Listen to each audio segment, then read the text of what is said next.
Okie doke. All right, we're recording this via Zoom. Yes. Okie doke. So when we did our immigration debate, uh, I was a bit surprised by some of the perspectives that you were giving me about Mises and what he thought. Sure. I generally assumed that most people who studied Mises all, well, for the most part, agreed that he was a utilitarian. That was one thing you disagreed with me on, right? That is correct, yes. Okay. So I went back and I asked a bunch of scholars, I went back and I asked a bunch of scholars, who study Austrian economics and specifically Mises, and I mean, they, they agreed with me. They set the specific um, distinction that maybe he can't be placed as a traditional utilitarian because uh, of that assumes objective utility, but he could certainly be categorized as a rule utilitarian, as in he wants to bring about and promote the proper institutional arrangements that bring about the most peace in society, i.e., liberalism. Do you agree with that or no? In general, I would agree. My one condition on it is here's the main argument against the utilitarian. Here's my thing: is I think the moment one proclaims themselves a rule utilitarian as a rule utilitarian, they cease to become a utilitarian in the purest sense, insofar as a belief in an objective value pattern and an objective means toward the ideal end. The Mises was a liberal in the context of the classical tradition, insofar as he believed that people, when left to their own devices, will make the decisions that they deem to be in their own best interest, whether that be the true best thing or not, right? And that's the thing, is when you take subjective value into account of it, it really disrupts it, because the thing is that when it comes down, when you look at utilitarianism with Mises, you kind of lose out on the ability to have a pure utilitarian theory, because under a system of subjective value, there's really no way to assure that the proper outcomes are truly what you get. I just see utilitarianism as outcome driven, whereas I don't view Mises as such in so many ways. You could say that there's elements of utilitarianism. Most people in their social philosophies has at least some sense of utilitarianism in the context of they believe that their ideal social system will bring about social benefit in some way, shape, or form. So I'd say that it's more of a nuanced perspective. Like, when you're debating, you're taking a hard line position and you're sticking with it. So I could budge on it a little bit, but ultimately I see that utilitarianism is only part of Mises's theory. Okay, sure. I can necessarily agree with that. It seems like we're disagreeing on semantics, I think. Basically. Okay, so would a better way to put him, I spoke to another scholar and he said a better way to characterize Mises would maybe be as a rule consequentialist. Would you necessarily disagree with that? Are you a philosophy guy? I am, yeah. One of my degrees is in philosophy. Okay. Can you explain to me what the difference would be between a utilitarian and a consequentialist, and would you categorize Mises as a rule consequentialist? I would actually, overall, I would maintain that there's a pretty good degree of similarities. And again, utilitarianism is what gives the best outcomes. Utilitarianism is what gives the most social utility to the most people, whereas consequentialism is very much so outcome driven. I would not actually describe him necessarily as a rule consequentialist, but I do see where it comes down to it. I think that that's a fair assessment in many of his economic perspectives, but within his personal, moral, philosophical perspectives, I'm not really sure if that would be a fair assessment. But actually, I mean, thinking through it, though, there are arguments to be made that in fact is part of it as well, especially when you look at Mises's both fundamental belief in the state, Mises's fundamental belief in, say, conscription and national identity, all of those things that seem to go against the individualist liberal will upon which he has ascribed to himself. But he believes in all of those things because of the positive outcomes that you can get out of all of them.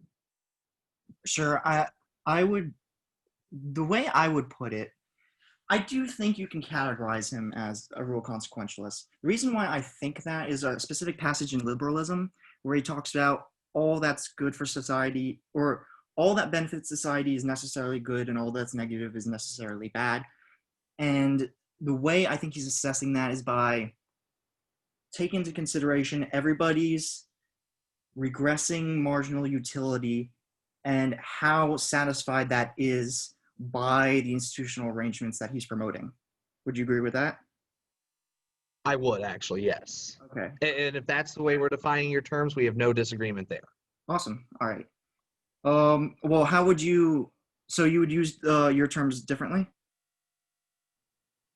Yeah, because the thing is, like, I view when it comes down to it, I view it as more than just a social philosophy. I view it as a social, spiritual, like, ultimately, I think that I look at philosophy in a much more interconnected way to where, like, I think that a true rule consequentialist, their rule consequentialism would ultimately know no limitation. But that's the rationalist in me coming out, where I think that everything connects in such a way that you develop a consistent regular system. So that's an entirely different can of worms, though. Okay. Actually, that's a great segue because I'm really glad you used the term rationalist. Because are you familiar? So do you know who Pete Betke is? Who? Pete Betke. I do not. Okay. So he runs the Hayek program at George Mason University. Okay. And so he had, do you know who Joe Salerno is? I'm assuming you do. I do know Joe. Okay. So they had a variety of debates in the 90s about Mises and how to interpret him. Okay. And one of them goes back to this comment that Hayek makes in the Introduction to Socialism, All right. where Mises says, he's quoting Mises, and Mises says, liberalism regards all social cooperation as an emanation of rationally recognized utility in which all power is based on public opinion and can undertake no course of action that would hinder the free decision of thinking men. So Hayek quotes that, and then he follows it up by saying that he disagrees with it. He says, quote, "It certainly was not rational insight into its general benefits that led to the spreading of the market economy. It seems to me that the thrust of Mises's teaching is to show that we have not adopted freedom because we understood what benefits it would bring, that we have not designed, and certainly were not intelligent enough to design the order which we now have learned partly to understand long after we had plenty of opportunity to see how it works." So, okay, so in other words, he disagrees with Mises because Mises is saying that all the prosperous qualities of a free market economy are because we rationally chose and calculated to bring it about. Whereas Hayek is saying he's wrong in that, and that society and free markets are results of spontaneous orders, or Adam Smith's invisible hand. Have you heard this argument at all? Do you have any opinion on it?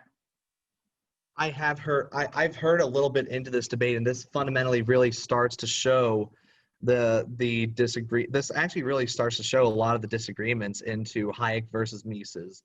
And I take the Misesian strain in the context of, I believe that society, at least in this capacity, was rationally constructed to go for the market power, to the power of the market, because it was what was the most mutually beneficial to everyone.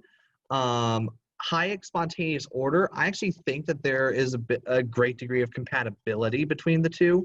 But the particular thing that I see in regards to Hayek is, it's interesting in terms of this, because Hayek is sort of taking a rational objectivity perspective to where this is objectively the best thing that could have been done. And if we judge rationalism through that, then perhaps Hayek is right in the capacity that it's just spontaneous order of people doing what they think is best, not what is best.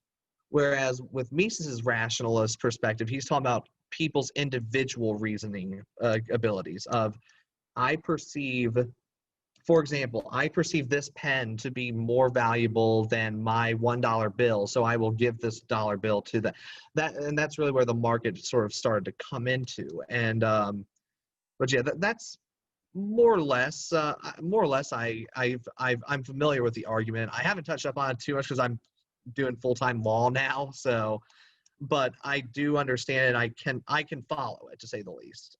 Okay.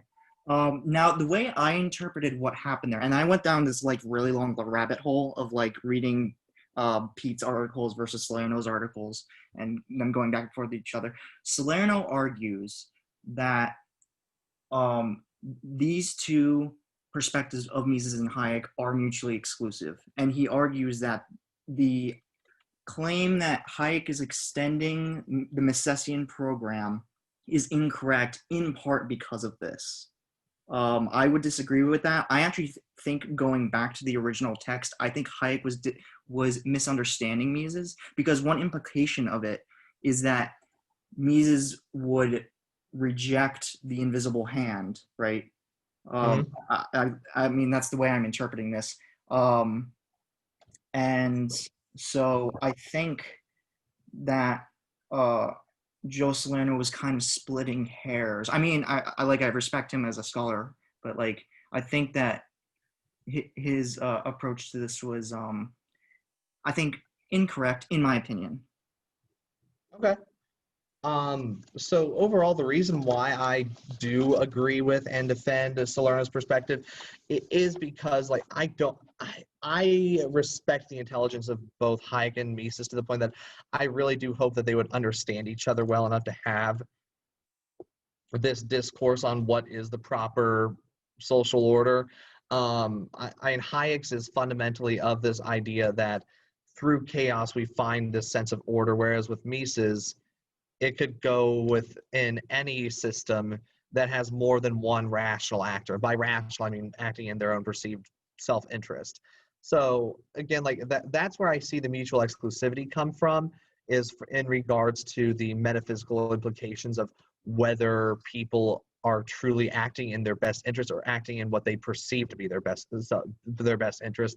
That's where it becomes a little bit more into the less than it comes more into the mutually exclusive from the philosophical endpoint. Economically, there's really not much of a difference because economics concedes subjective value almost inherently, unless you're getting into Marxian labor theory, which I'm guessing we're not going to be getting into that in this conversation. No, certainly not. Okay.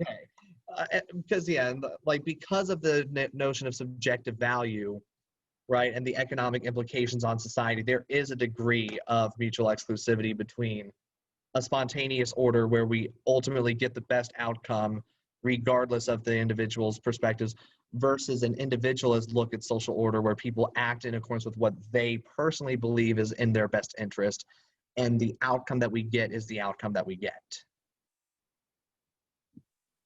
Okay. So perhaps I'm communicating it poorly, but no. So like, am I following you? Are we agreeing right now? Mostly. Okay. All right. We're mostly agreeing. Like, I think that I believe that there's mutual exclusivity from an economic standpoint. There's mutual compatibility from an economic standpoint. From a philosophical standpoint, I think that there's mutual exclusivity. Okay. Yeah. Okay. I can agree with that, I think. Okay. So another thing that was of disagreement between them was the idea of so you cited in our debate the economic calculation of socialist commonwealth. Yes. So one thing that the Mises crew tends to do is reject Hayek's knowledge problem. Are you aware of that? I am. I wouldn't necessarily say that they reject it, but I think that some do. But I think that a lot of people actually see legitimacy in Hayek's knowledge problem, myself included. But what I think that they actually do is they point out that the knowledge problem is not the same as the calculation problem. And I would fundamentally agree that they're not the same thing. Okay, cool. We really disagree on that then. So I agree with you that yes, they do not reject it. I misspoke there. That yes, they claim that these are two separate things. So okay, are you aware of all the scholarship involved with the socialist calculation debate that followed economic calculation? I'm briefly familiar with it. I haven't read into like let me just put it this way. The doctorate I'm pursuing is a Juris Doctorate, not an economics doctorate, and therefore I am definitely standing on the shoulders of giants whenever I talk about these issues. And what saying is not original scholarship, and there might even be a few mistakes in what I say.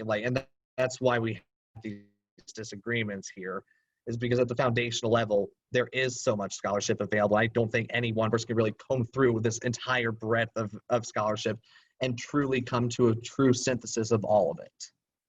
Yeah, that's reasonable. I mean, like, I've got into it about a year ago, and like I'm not even touched the surface of most of it. And all some of it's really dense, especially the farther more forward you get. And the recent Yeah. contributions to it have been completely over my head. But so we can focus it then on just looking at calculation versus knowledge then. And so I would argue my basic argument is following um, scholarship by a George Mason scholar called Don Lavoie, where he would argue that calculation and knowledge are two sides of the same coin. So in the context of the calculation argument, Mises goes and says, um, socialism is impossible because you can't calculate without market institutions. Then socialist called Oscar Longo combated that and said, no, you can. If you have a central planning board and if you have this, and this, then you can. A few other things followed, and Hayek comes back, and boom, he says, no, you can't calculate because calculation in of itself creates the knowledge in which we use to calculate, right? So two sides of the same coin, and this particular type of knowledge is a result of circumstances of time and place, and that particular circumstances of time and place are only known to the individuals on the ground, and that sort of communication of knowledge is done through economic calculation. Does that make sense? It does, yes. Okay. Do you disagree with that? I do. Okay. And the reason I disagree, so I look to the calculation problem of Mises for guidance because ultimately it's the one that's the most tested and the most rationally able to be proven. In terms of calculation, the particular capitalist institution in which we're talking about is the institution of private property. It's the institution that creates the profit loss mechanism to determine the efficient allocation of resources. So the knowledge problem, on the other hand, takes it from a different perspective. For example, let's suppose we had a colony of about 1,000 people, which nowadays is almost inconceivably small given how massive the local economies and the global economy has become. Right. Under the knowledge problem paradigm, there would still be problems to work out within that, but a small group of 1,000 people engaging in a quasi-socialist economy, based on the knowledge problem, would have a far greater chance of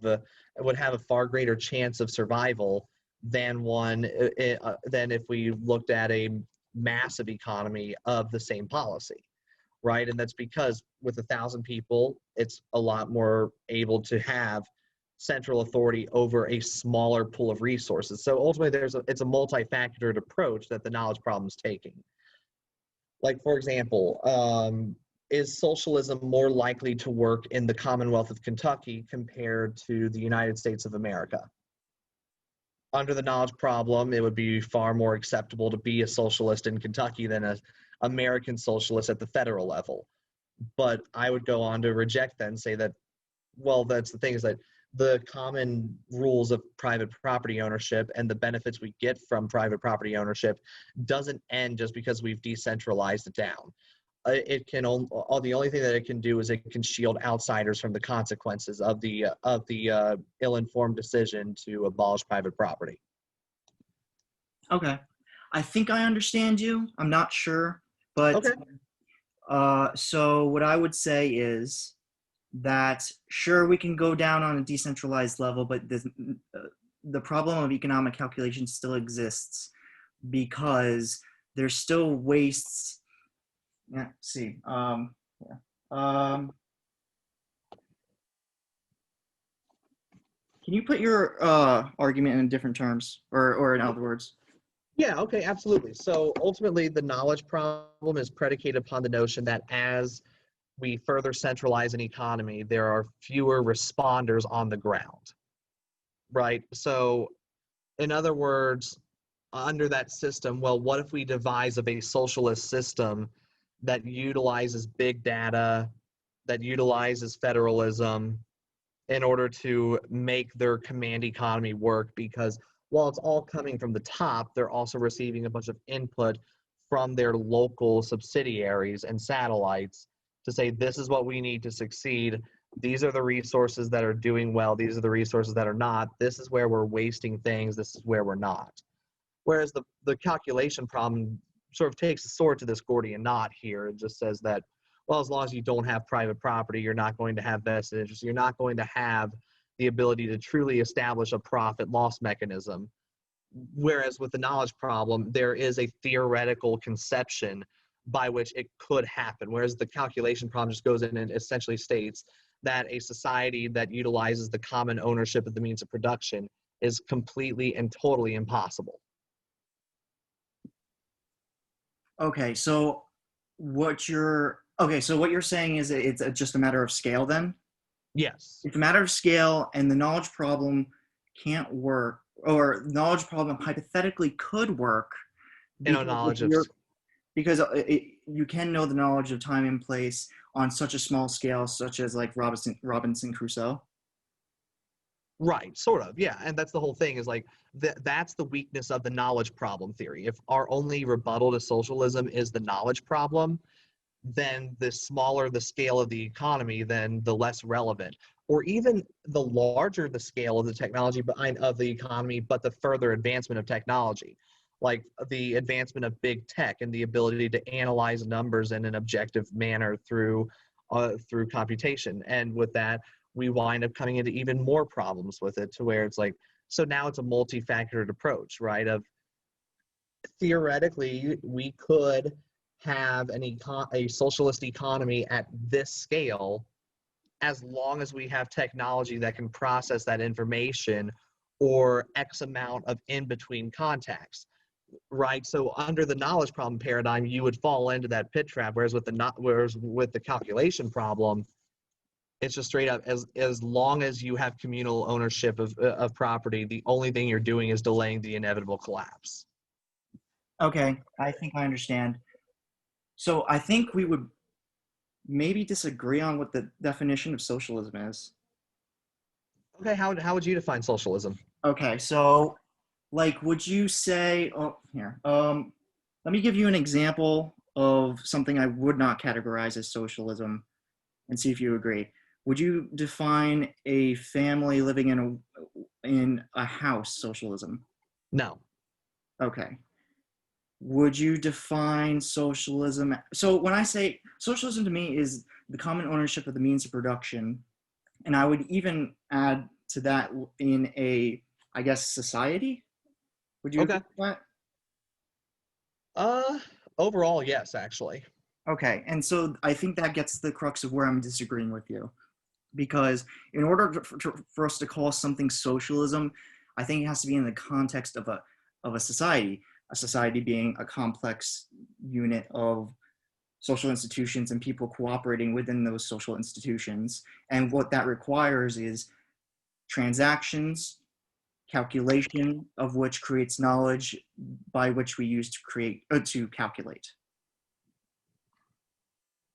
Okay. Okay. And that's a fair assessment of it. Here's my big issue with this ultimately is like it blurs the bright line, right?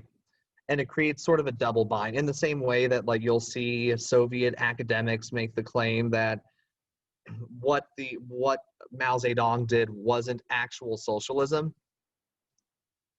Your standard kind of makes it to where we can just say that, well, if it's working, then it's not actual socialism. So from there, the only argument in academia becomes whether or not instance X was socialism. Whereas if we just have a common ownership of the means of production within a society and just have an objective bright line of I don't know, anything past a voluntary contract of it. Maybe something along those lines. And that's just me spitballing an idea of where to draw the line. But from there, you can clearly see here that the more local that goes, like, for example, I live in a small town of 600 people, right? And under the knowledge problem, again, socialism, like, the question is that a complex network? Is that a society? I would maintain yes, because that was my society. That was my at the most local level, my society, even though there are more people that go to my church than live in my town. So it comes down to that question of, but I would still maintain that the city government of my town is more socialist than the established networks within my church. So I don't know, like, that's the whole thing with it, is like, and although the government is far more local in Burlington, Kentucky than it is elsewhere, well, we are still seeing problems where we're taxing people for stuff that they don't need. They're spending money that they don't have on projects they can't afford that the people don't want. It's common problems that lead to the inefficiencies that show the drawbacks of socialism. And I would maintain that no matter how local, no matter how few people you have, you're still going to fall into that situation until you make it to where the means of production are privately owned, where people are working within what they perceive to be their best interest. Would you agree with that analysis?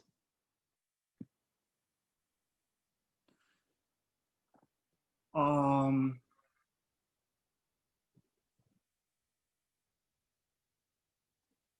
be honest, I'm not sure. I'd have, Okay. yeah. Okay. Right. Okay, so I'm trying to think. This is really good, though. I really appreciate it. I'm happy to do it. You caught me on Labor Day weekend, so I have a much more time to get my homework done than otherwise, so I'm more than happy to do it. Okay, awesome. So getting back to, so what we're disagreeing on is, okay, so you're using your own town as an example, and you're saying under the knowledge problem, it's easier to have socialism and common ownership of the means of production within that small society, right? Basically, so I'm explaining, like, the weaknesses of the knowledge problem. Like, if I were a socialist, here's how I would answer the knowledge problem. And the way I would answer the knowledge problem is, sure, maybe we can't have socialism under one system for 300 million people. But what if we had it town to town, and these towns were really small, and they were all well connected? They all kind of knew each other. Right. Okay. Oh, I understand what we're disagreeing on now. Okay. So what we're disagreeing on, couldn't I claim as a socialist that the calculation problem could work too, or you could calculate?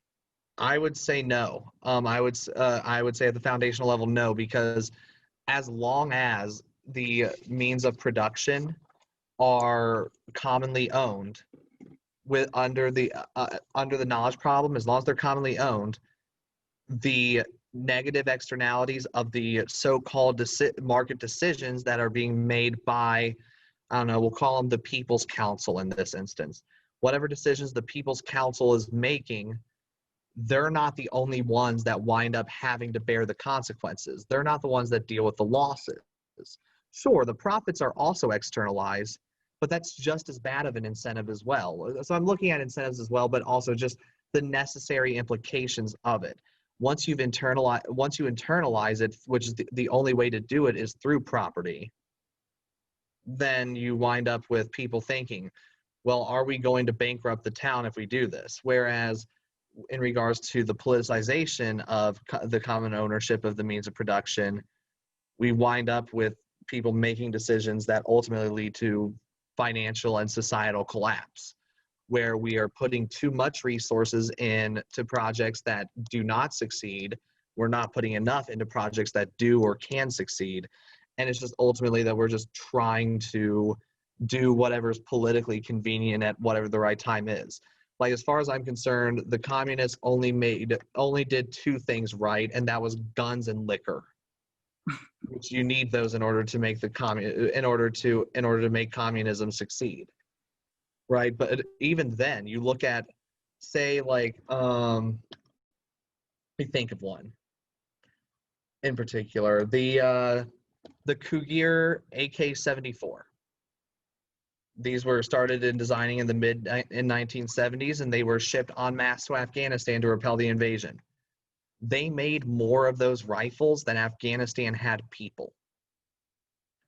Very economically inefficient, especially since all of the parts were taken from various parts and all put into one single factory and one single center for distribution, right? That's the whole thing, is like, but there's also but also look at, say, Armalite. Look at Lockheed Martin, as evil as they are. They're pretty efficient economically in terms of doing what it takes to make the most profit for themselves. Just about every single inefficiency that you see is from big government is stimulating their economy through the military-industrial complex. But with Armalite, their private weaponry, for example, they have multiple plants. They have multiple ways to do it. They listen to customer input and they change products depending upon it, right? Whereas that wasn't really what the consideration of the Soviets were. And there's no reason that at a more local level, the Soviets would have any more of an incentive. But if you look at gun manufacturers at the local level, you wind up seeing much more efficiency as well, though. And with that one, especially because if it's a sole proprietor that just got their FFL manufacturer so that way they could build machine guns for fun and transfer it to other people with FFLs, they especially have an incentive to do it right, because they are going to be the only person that will bear the financial loss of doing it wrong, of spending money where it didn't need to be spent, so on and so forth.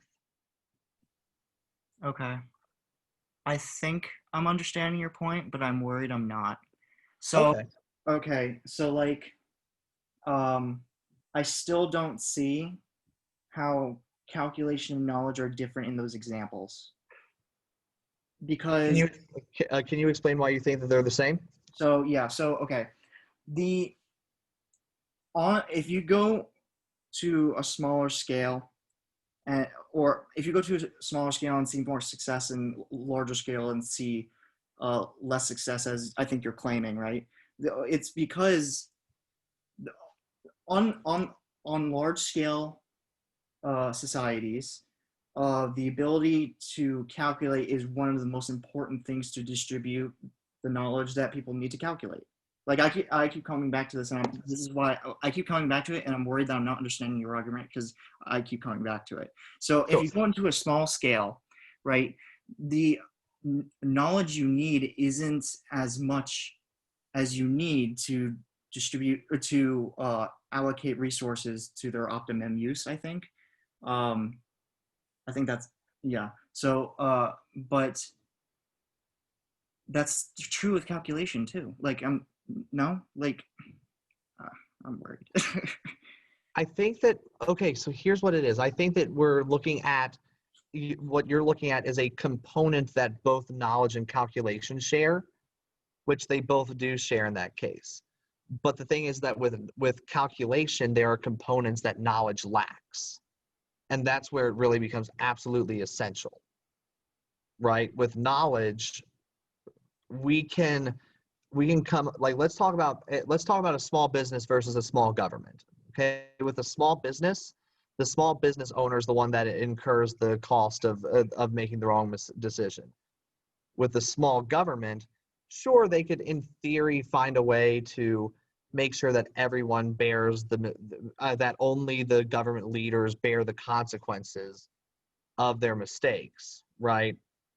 But the thing is that we're not actually. But the thing is, like, with with governments, their word inherently has less value. And I'm going on. This is a little bit beyond the scope of the calculation problem, but I think it makes my point come across. When it's a property right issue, when it's a private contract between you and me, for example, contracts are legally binding because legally binding to these contracts, it adds value to our word. right? We both know if we go back on our word, we're going to lose out even greater, whether it be through damages or just loss of respect for our word. Whereas with governments, that's not necessarily the case. Take UPS versus the USPS. USPS, they can continue to engage in a quasi-capitalist way. Whenever I go there and I ship something through them, I have to pay for that. But they don't have an incentive whatsoever to ensure that they're utilizing their resources efficiently. Not because they don't know how to use it more efficiently, they do, but rather it's because they can externalize the costs and they can continue to become a drain on the system throughout. Right. Whereas with the knowledge problem, the simple explanation would be localize the United States Postal Service. I'd be for that as a short-term fix, but that's definitely not the ideal fix, right? The knowledge problem would say that no, as long as the Postal Service is done by governments and is done through communal ownership, we are going to see this exact same problem. All that you're doing is you're making these problems happen at a smaller scale.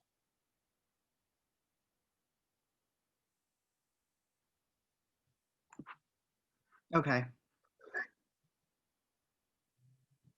To be honest with you, I think we're just gonna have to move on because I am still failing to understand. But No, it's okay. Like I've had a really long week, so I might be messing up and communicating it with you as well. So I'm I, gonna. I'm willing to Uh, I'm willing to be a socialist and share the blame. okay. I'm gonna go back and listen to this a bunch of times probably. And would you mind if I show it to some? So here's another way to look at it, just in terms of this, is that from my perspective, the knowledge problem is conquerable while the calculation problem is not. Under the calculation problem, no matter how you organize your society otherwise, if private property is not part of it, you are not going to find success. Because ultimately, it is not your labor mixed with these resources that you're putting on the line. It's at the behest of someone else. With the calculation problem, in some way, shape, or form, we could combine the use of big technology and localization to fix the problems of a lack of knowledge within how to utilize resources efficiently. Take it from the Soviet perspective that had multiple localities, and the Soviet Union was just that, a union of Soviet socialist republics. That's what it stands for. And it still collapsed even though there were so-called local governments and a quasi-federal system. Still fell apart. But even under the knowledge problem, we could maintain, well, what if we went further? Well, the furthest I could think was even with, say, the Nazis. If you had private property under Nazi Germany, you had it because Hitler let you have it. He allows you to have it. And if you went out of business, for example, if you were inefficiently utilizing resources, it was more of a problem for Germany and less of a problem for you. Suppose we had a system where there's only one owner of all of the means of production, and that one owner was the government. And they gave it to private businesses to act in the most efficient way possible, and that was their orders. And if they went out of business, then that business owner gets the death penalty.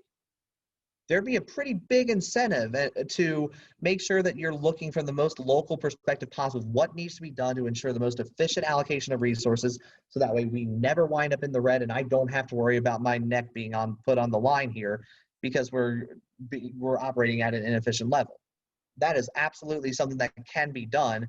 And would that be successful? I don't know. And frankly, I don't want to know.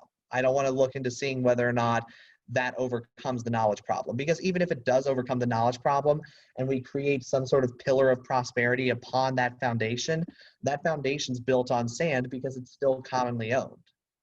Accountability would become a little bit more loose after the first few decades. People would get lazy. They would mix the words around with the metrics, so on and so forth, and eventually it would collapse.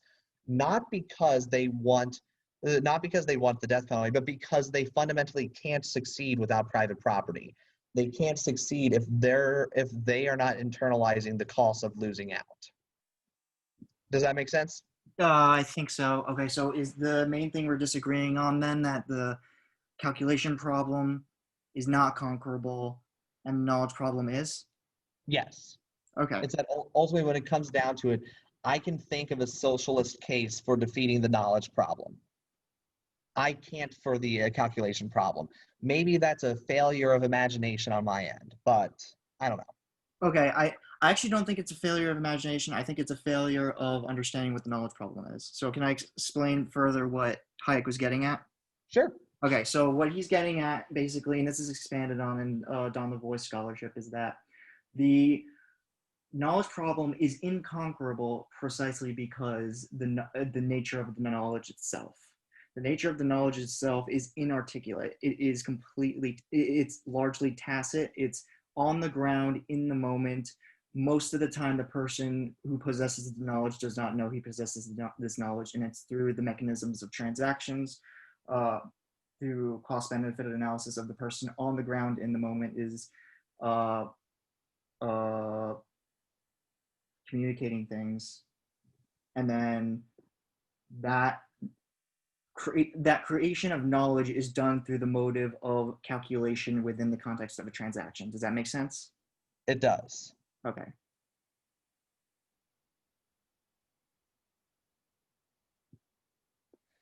It does, and I get what you're coming from there, and I'll have to reconsider it actually. But yeah, honestly, this has been a good talk so far. Are there any other topics?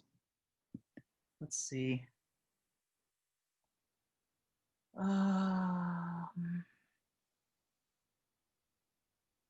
oh no, we literally covered everything. All the other bullet points I had were. I mean, I guess if you want, we could talk about immigration and what Mises thought about immigration. We could, but honestly, like I've just like that has become the most tired topic in libertarianism, and I wish that open borders and closed borders libertarians and everything in between, because I'm somewhere in between. I'm not build the wall, deport them all. You know, like I'm not in that perspective, and frankly, I never will be. Mm-hmm. But the thing is, I just wish we could put that aside and let's focus on doing things that we can all agree on, and the Fed, and the wars in here too, and the war on drugs, and qualified immunity. Cut the debt, cut the wasteful spending, and all of those things contribute to that. I just wish that we could just let bygones be bygones on that issue. Because I'm so bored. Like libertarians have been arguing about this for literally 40 years.